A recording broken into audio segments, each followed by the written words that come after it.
Dámy a pánové, v novom videu dneska si ukážeme, čo mám za auta. No, za auta mám napríklad Toyota Supra. A môžete dať do komentárov, že čo je toto za auto, toto a toto. Lebo neviem, čo je toto za auto, ale viem, čo je toto za auto. Lebo som videl ten film, čo tam driftuje tie auta, Tokyo Drift. A ešte si ukážeme, jak driftuje to auto. Či ne driftuje, ale jak jazdí to auto. Takže ho takto natiahnete a potom ho takto pustíte, potom to iba ide. Ideme si to ukázať na inej podlahe.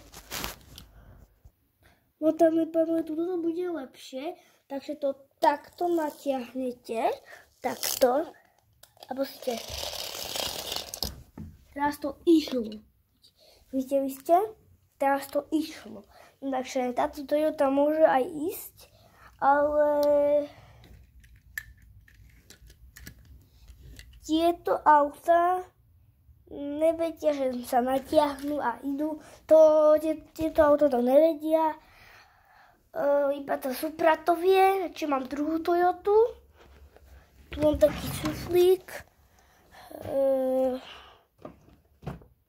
Dáme strih, aby ste nemuseli tak čakať. Som omylom dal strih, lebo viete.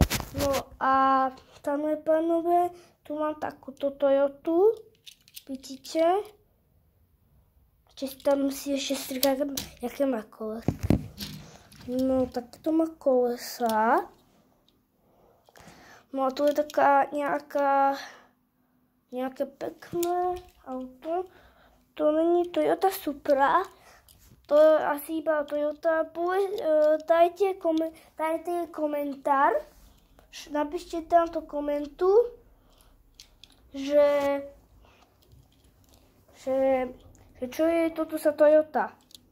No dajte koment a dajte like, odber a potom keď budeme mať